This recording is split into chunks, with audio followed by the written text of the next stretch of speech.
Assalamualaikum, salam sejahtera. Saya Zulfitri Yusof. Ini adalah agenda awani. Sebulan yang lepas kita bercerita mengenai kenaikan harga barang, kita bercerita mengenai inflasi dan juga kita berceritakan bagaimanakah kita dapat mengawal dan juga menguruskan bekalan ayam, minyak masak dan sebagainya.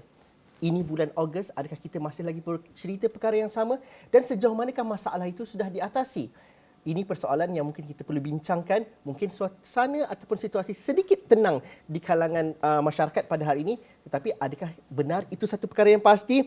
Timbalan Menteri KPDN HCP, Datuk Rossul Wahid bersama dengan saya pada malam ini. Terima kasih Datuk kerana sudi bersama kami.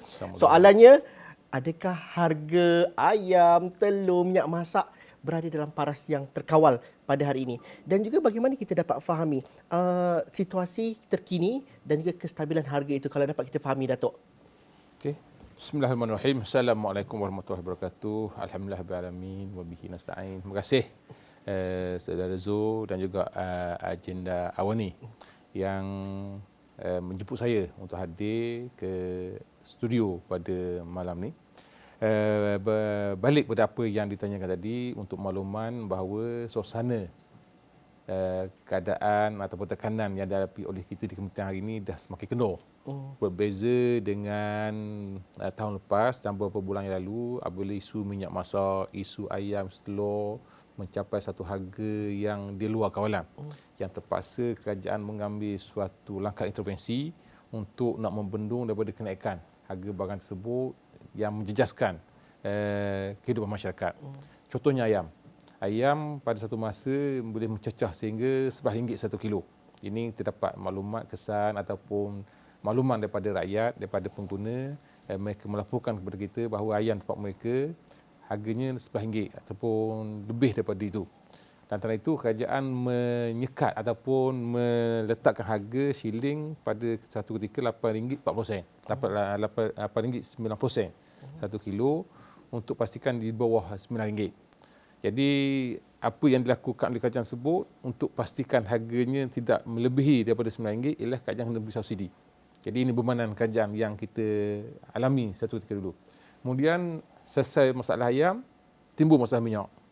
Masalah minyak yang harganya melambung kerana harga minyak sawit mentah yang meningkat pada satu ketika mencapai sehingga RM8,000 satu tan. Apabila Indonesia membekukan pengeksportan minyak ke luar negara, menjadikan harga minyak tersebut meningkat. Jadi sini ada dua kebaikan. Kebaikannya ialah kita juga pengeluar sawit. Pengembun sawit kita bangga. Mereka cukup happy, mereka cukup gembira. Dan ini jangka masa yang cukup panjang. Tak pernah berlaku dalam sejarah. Harga sawit, minyak sawit ini terlalu tinggi. Jadi kesannya pada kerajaan ialah kerajaan terpaksa bayar subsidi. Kerana beza harga yang terlalu tinggi tersebut, yang kesannya, yang pertama kerajaan bayar subsidi. Yang kedua, penyeludupan ke negara jiran lebih meriah. Nah, itu yang berlaku. Oleh kerana bezanya sehinggakan sampai RM4 satu kilo. Jadi minyak subsidi yang kita letakkan harga RM2.5 satu kilo tersebut dijual di sempadan mencecah sehingga RM6 atau RM7. Jadi bezanya RM4-5 ni mereka terlalu meriah, mereka melakukan segala usaha untuk nak sudup. Cuma kita rasa sedikit ataupun merasa terkelan dan sedih apabila rakyat kita yang layak menerima subsidi ataupun mereka ni sepatutnya mendapat subsidi tapi mereka dihadkan beli sekadar 3 paket saja sekali beli. Tapi rakyat yang di luar sana, orang di luar sana yang bukan rakyat kita dapat beli dengan mewah. Jadi ini satu benda yang kita dengan minta dapat terima kerana satu benda yang menyalahi ataupun satu benda yang amat menyedihkan yang berlaku. Antara itu kita kuasakan penguasaan. Kira harga sekarang ni berapa, Datuk, yang stabil ni kalau kita dapat fahami? Harga sekarang minyak dah turun. Tapi ini isu pula kita dengan pengeluar ni. Tak senang nak turun sesenang mereka naik. Bila hari ni kajian minyak sawit mentah naik, esok turun naik. Tapi bila minyak tu turun, dia turun tu lebih slow dari semua. Slow sampai terpaksa bincang, terpaksa kita adakan rundingan. Dia kata alasannya kerana stok lama masih banyak lagi. Stok lama masih perlu diuruskan, tidak rugi dan sebagainya. Jadi kita di bawah Jabatan Kuasa Jihad membasmi inflasi ini diketuai oleh Tan Sri Anwar. Kita paksa mereka. Bukan paksalah, maknanya kita berbincang kerana dalam keadaan sekarang negara dalam keadaan berada dalam keadaan yang tidak selesa. sepatutnya atas semangat keluarga Malaysia, mana sepatutnya sama-sama merasai. Yang senang bantu yang susah ni maknanya jangan terlalu mewah dan sebagainya. Jadi kita tentukan harga semasa untuk yang telah ditentukan sekarang ialah RM34.70. Dan harga sawit pun dah mencecah sehingga RM2,000 dah. RM3,000, RM2,000 dah. RM8,000 turun kepada RM3,000 dan dia cakap akan turun lagi. Jadi ini yang apa yang kita harapkan daripada industri supaya merasa juga sedikit sebanyak masalah yang dialami oleh rakyat. Itu yang Datuk kata tadi bahawa mesyuarat jihad inflasi memutuskan harga maksimum untuk harga minyak kelapa sawit tulen dalam botol ditetapkan pada kadar RM34.70 untuk 5 kilo. Untuk 5 kilo. Ini akan ditentukan berdasarkan kadar bulanan ataupun secara bulanan bergantung kepada kadar minyak sawit mentah MSM semasa. Dan kalau rakyat akan tanya bahawa adakah bulan 8 ini, bulan Ogos ini akan turun lagi harga minyak contoh. Berapa lama akan dia ambil masa untuk kawalan harga itu dapat dilakukan dengan sebaiknya. Dan kalau Datuk tadi mengatakan bahawa rundingan itu dilakukan, sejauh mana kita dapat merasakan impaknya secara terus kepada rakyat dan rakyat akan sedar bahawa ini usaha yang telah dilakukan dan mereka merasai impaknya itu. Ya, mekanisme yang kita laksanakan. Ya, kita panggil pengeluar refinery ataupun kilang-kilang sawit ni yang mengeluarkan minyak sawit mentah ni, yang proses untuk menjadikan minyak masak kita ni, untuk berbincang dengan kita berapa harga yang sepatutnya, berapa modal dia, berapa proses operasi dan sebagainya. Kemudian situ kita bincang harga yang sesuai. Harga yang sesuai yang tidak merugikan mereka dan tidak membebankan rakyat. Jadi daripada situ kita tentukan harga bermula pada bulan 8 Ogos. Harganya bermula pada 8 Ogos. Maknanya hari ini hari ini 2 Ogos, hari ini hari. Sebab harga minyak ini akan ditentukan pada setiap 1 hari bulan, setiap bulan. Jadi kita ambil masa seminggu untuk kemudian kita mewartakan. Jadi ini dikatakan harga penentuan harga berubah-ubah. Maknanya yang fleksibel. Harga fleksibel kalau dulu macam ayam tu terletakkan RM8.90 sepanjang tahun. Tapi ini tidak, ini sebulan sekali. Setiap bulan. Setiap bulan. Jadi kita nak maklum pada rakyat bahawa ini usaha yang setakat ini yang termampu kita lakukan untuk nak meringankan beban ataupun kesan daripada inflasi yang kita melanda dunia sekarang. Jadi usaha kajian ini saya yakin sikit sebanyak akan memberi kesan, memberi impak positif walaupun tidaklah semoga dulu, tapi sekurangnya tidak terlalu melambung tinggi. Dan saya yakin kalau tidak ada intervensi yang dibuat oleh kajian ini, harganya akan lebih meningkat daripada apa yang kita tetapkan. KPDNCP juga melaksanakan apa yang dikatakan sebagai pemutihan dan juga audit minyak masak. Bunyi agak teknikal tu untuk kita fahami, Datuk. Kalau dapat difahami bagaimana ianya dilaksanakan, ianya sudah berjalan dan apa dapatan ataupun data-data yang kita boleh ketahui pada setakat ini. Ya, kita apabila isu minyak masak ini banyak disudup. Disudup di Thailand terutamanya. Dan maklumat kita terima, mereka jual di Thailand dengan harga RM6 atau RM7 1 kilo. Satu polybag itu. Mereka dapat sini RM2.50, mereka jual sekarang RM7. Jadi oleh kerana masyarakat ni meriah dengan media sosial, dia orang pergi ke Golok, pergi ke Danau ambil gambar, kemudian dia beritahu sama ada direct pada saya, kepada pegawai, kepada masuk dalam media sosial. Jadi kemudian kita hantar pasukan untuk nak serta-merta kita bukan biarkan 2-3 hari, kita hantar serta untuk menyiasat betul tak betul, dan memang ada kedapatan minyak tersebut ke sana. Jadi lantaran itu kita nak tahu di mana berlaku kebocoran. Kenapa sampai ke sana minyak tersebut? Sama ada daripada refinery, pengilang, ataupun daripada pemborong, ataupun daripada peruncit. Jadi untuk nak kesan ini kita perlu audit. Audit ni maknanya kita ambil rekod daripada pengilang. Pengilang ni katakan ia dapat 200 tan sebulan. Kita untuk makluman kajian memberi subsidi sebanyak 60 juta kilogram sebulan. Banyak. 60 juta kilogram sebulan. Yang mana bukan satu jumlah yang sedikit. Rakyat kita baru ada 32 juta, 33 juta. Jadi daripada pengilang kita dapat rekod dia berapa dia dapat 200 tan, ke mana dia hantar? Perginya? Iaitu kepada pemborong A. Kita pergi cek pemborong A, betul ke 200 tan yang terima? Okey, daripada borok A ni, dia pergi kepada retailer A. Betul kat dia dapat ni. Jadi, daripada kesan tersebut, kita dapat tahu, oh, rupanya daripada 200 tan ni, pemborok A ni cuma dapat 100 je. Di peringkat mana selalu ketirisan tu berlaku, Datuk? Kalau ada dapatannya. Saya nampak di semua peringkat. Tapi rata-rata kebanyakannya kita dapat lihat berlaku di peringkat pemborong. Nah, peringkat pemborong. Sebab tu kita mengambil satu inisiatif yang kita mengalu-alukan. Maknanya daripada kilang terus kepada repacker. Tak perlu pemborong.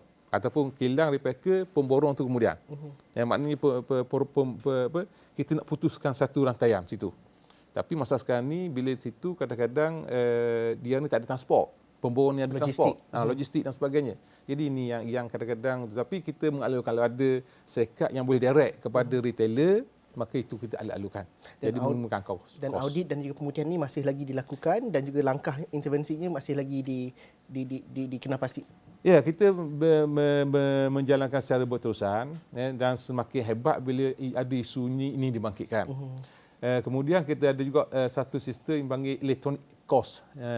Electronic repacker ni, ECOSS. Yang mana dulu mereka ni cuma melapor kepada kita, keliling kepada kita secara manual. Sekarang ni dengan adanya sistem ini, repacker, refinery akan direct kepada kita dan kita boleh pantau.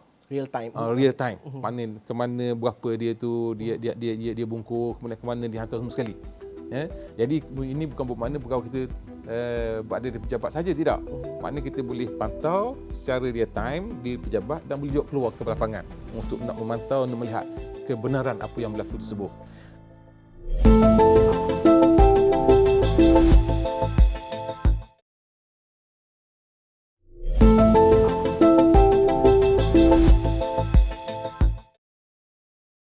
KPDHP mungkin tidak ketelaran dikatakan sudah jadi punching bag apabila cerita mengenai harga barang naik.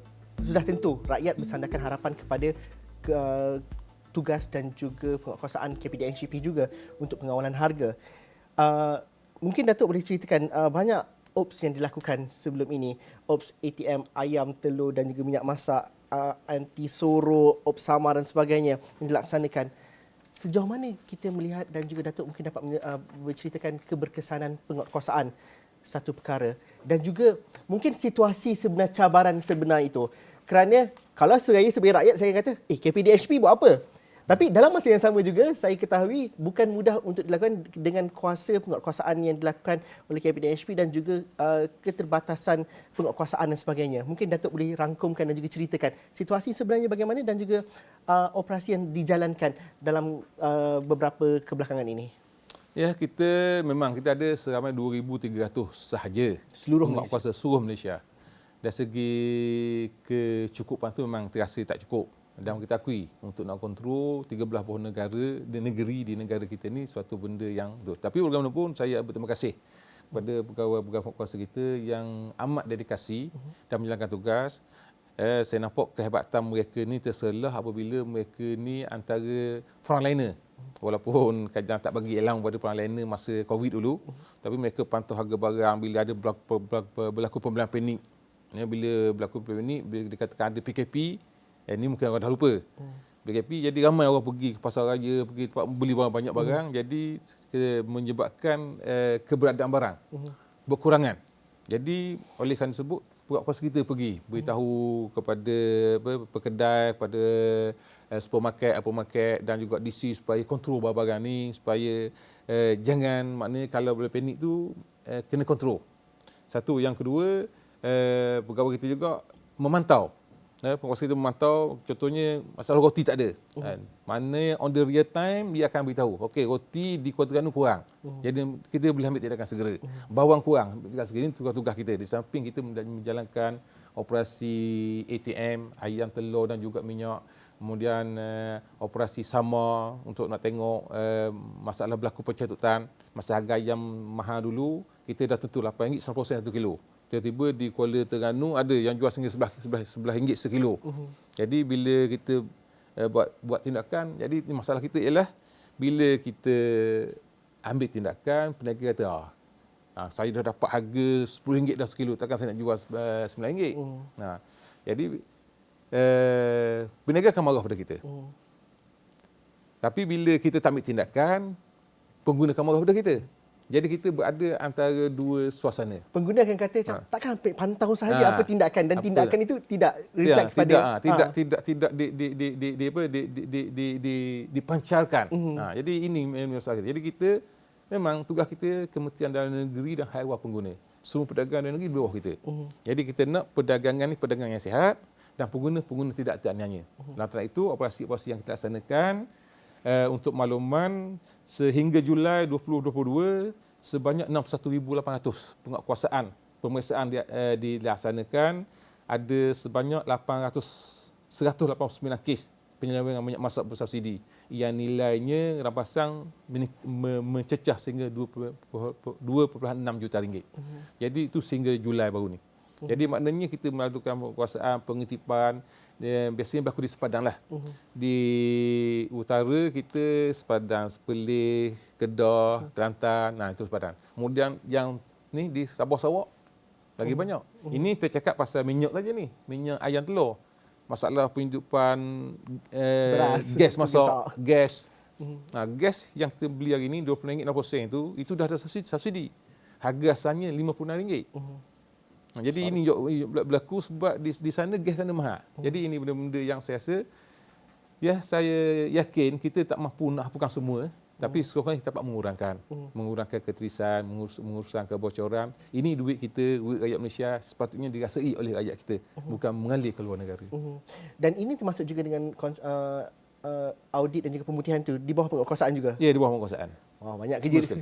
Datuk, kalau kita lihat inflasi adalah satu perkara yang dihadapi dalam konteks global, dan kalau di Malaysia ini bagaimana kita menghadapi ini dan juga menguruskan cabaran ini dengan sebaik mungkin, satu perkara.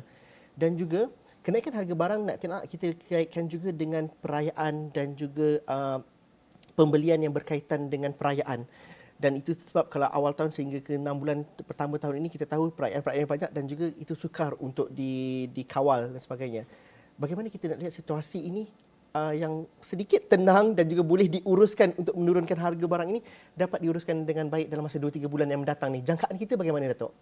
Ya, kita rasa bersyukur, bertuah dan rasa berterima kasih kepada kerajaan yang cukup prihatin tentang denyut nadi rakyat. Kita tahu sekarang ni dulu M40, B40, T20, B40, M40, T20. Sekarang ni dijangkakan bahawa B40 tu dah tak di B40 dah. B40 tu dah B60. Kemudian M40 dah jadi M20. Kemudian T10 ataupun T15. Jadi kelompok yang besar ini menjadikan tugas kita pihak kerajaan akan semakin berat. Lantaran itu kita di peringkat kementerian, di peringkat negara, dipengurusikan oleh Yang Amat Berhormat Perdana Menteri, kita ada NACOL, National Cost of Living Council. Maknanya berbincang bagaimana untuk nak meringankan beban rakyat. Bukan sahaja hal makanan, bukan sahaja hal ayam, minyak dan sebagainya, juga hal perumahan, hal pengangkutan, hal pekerjaan, hal semua sekali dibincang kerana inflasi ini bukan sahaja makanan. Inflasi juga berkaitan dengan perumahan. Berapa ramai rakyat kita yang tak ada rumah. Berapa ramai rakyat kita yang dah keluar sebagai siswaza tapi tak mampu untuk beli rumah. Kemudian dari segi pengangkutan awam, tambang, kita dapat permohonan daripada pengusaha-pengusaha pengangkutan awam untuk nak naikkan harga kerana diesel dah meningkat, bateri dah meningkat, kemudian tayar dah meningkat. Kenapa harga tak meningkat? Jadi semua ini ditangani di bawah NACOL ini bagaimana untuk nak membantu golongan pengusaha agar mereka juga boleh berniaga, tidak terbeban dan sama-sama rakyat akan gembira. Jadi sebab tu bila ada sedikit kenaikan, maka kita harap ianya tidak membebankan. Sebab itu juga atas intervensi dan juga campur tangan daripada kerajaan, kita antara negara inflasi yang terendah. Saya difahamkan sehingga Mei 2.8%. Jun 3.4%. Maknanya kenapa 3.4%? Kerana ada subsidi kerajaan. Kerana ada campur tangan kerajaan. Dan saya yakin kalau kita tengok di negara-negara lain, di jiran kita dan sebagainya, walaupun di negara yang keluar minyak sekalipun, hari ini inflasinya dah meningkat lebih daripada 5%. Jadi ini yang dilaksanakan. Kemudian dari segi subsidi, untuk makluman tahun 2022 ini, kerajaan mengunjurkan subsidi sebanyak 77 bilion. Mana satu jumlah yang saya rasa cukup besar yang tak pernah berlaku sebelum ni. Kerajaan terpaksa membantu menanggung subsidi untuk nak meringankan beban rakyat. Jadi semuanya ini dilakukan, tak lain tak bukan dah untuk nak pastikan rakyat tidak terkesan. Sebab tu kita mengalu-alukan pengusaha-pengusaha di luar sana, ya, masa barang naik, turun, lambat turun. Jadi kalau boleh, kalau barang turun, turun. Kerana saya ada satu keluarga, family lah, yang related to me, yang buka kedai kopi. Dia kata 1 kilogram gula, dapat buat air teh dengan 44 cawan. Masa sekarang ni kalau katakan gula naik 10 sen, mesti air akan naik 10 sen satu gelas.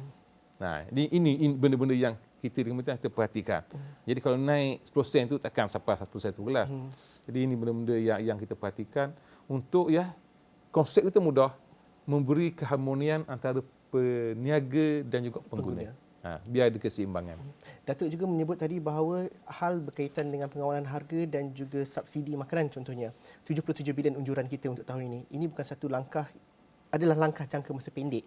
Tapi untuk jangka masa panjang perlukan satu mekanisme yang lebih menyeluruh. Bukan tugas KPDNHP saja, tapi merentasi sektor dan juga kementerian. Bagaimana kita nak melihat perbincangan dan arah itu ada, seperti Datuk katakan tadi, dengan jihad inflasi satu perkara dan juga inisiatif-inisiatif lain.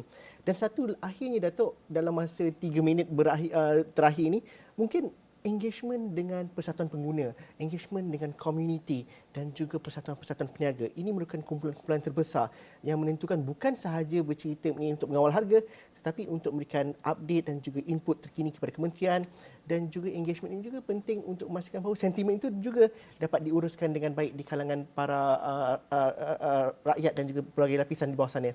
Bagaimana itu dapat dilakukan dengan secara menyeluruh? Ya, kita mengadakan engagement dan advokasi dengan persatuan pengguna, dengan FOMCA, dengan CAP, dengan persatuan pengguna, dengan gabungan pengguna siswa.